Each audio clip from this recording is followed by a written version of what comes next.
5 seconds. Start. Sir, a memorandum explaining the various provisions of the finance bill as originally presented has already been circulated to the honorable members along with the budget papers. The few changes since made in the bill by the Lok Sabha at the instance of the government are of a minor character. These changes, which are the result of a careful examination of the various suggestions made by the honorable members of both the houses and representations received from outside, are intended mainly to remove hardship in certain special types of cases. The reasons for making them have already been explained in the Lok Sabha.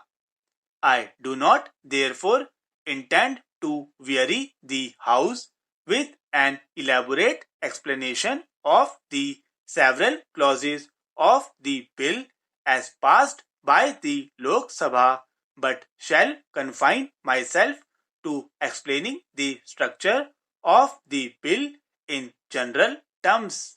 Dealing first with direct taxes, the provisions of the bill are in two parts. One part deals with modifications in rates of taxes. In this category are three provisions. One relates to personal taxes, in which small increases have been made for incomes over rupees 70,000. Another change is a modification in the scheme of corporation taxes. As explained in the budget speech, this scheme is an integrated whole, and the provision for a tax on the occasion of issue of bonus shares follows from the fact that the dividends are based not on capital employed but on the paid up capital. If therefore the base is widened by the issue of bonus shares and consequently the super tax payable is reduced on that account, it is only reasonable that a small tax should be charged on the occasion of the issue of the bonus shares themselves. The tax is not on the shareholder but on the company. The third provision relates to taxes on registered firms. The justification for this tax is to levy a small charge for the benefits that accrue to partners on account of their corporate functioning. In order that small people may not be adversely affected, we have already changed the original provisions of the bill to the extent of having a free slab of the first rupees 40,000 of the income, which will be free from that tax. Now, equally important from the point of view of the revenue resources of the government are the other provisions of the bill. The most important of these provisions is the amendment of Section 34 of the Income Tax Act, by which powers are being taken in certain circumstances and with certain safeguards the reopen past cases of tax evasion since the end of the Second World War. In the budget speech, the finance minister has traced the developments leading to this provision, and I have already explained about the judgment of the Supreme Court, which has necessitated certain changes in the Income Tax Act, and therefore all I need say at this stage is that while every possible care would be taken to ensure that there is no undue harassment to the honest taxpayer, we are determined to collect the legitimate dues of the government.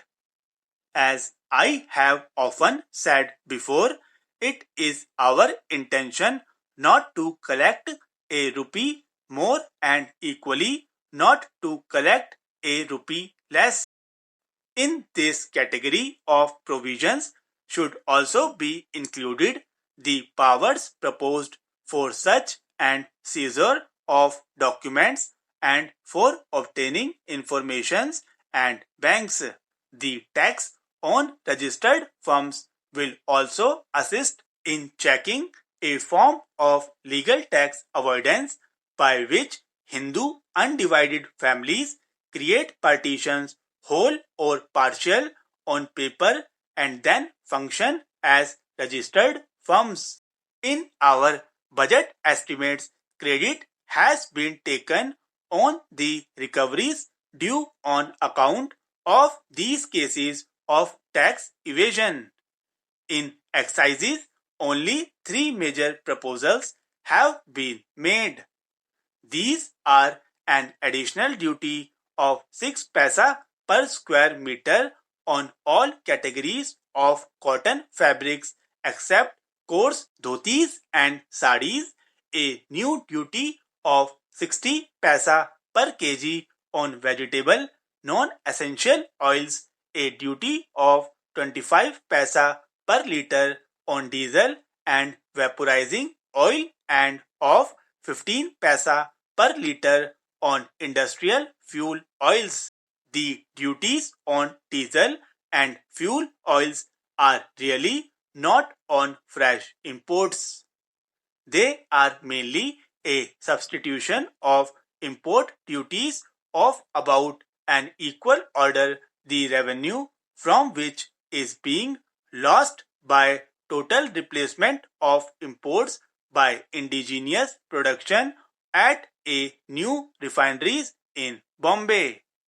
The House would be aware that since these proposals were first announced on 20th February 1996, we have reduced the duty on cotton seed oil to one half, namely from 6 paisa to 3 paisa per lb, by way of a substantial incentive to the better and greater utilization of cotton seed, a considerable proportion of the oil content of which is now being wasted in the country.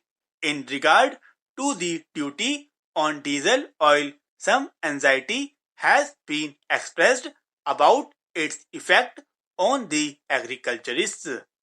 We are not satisfied that there is any need for relief.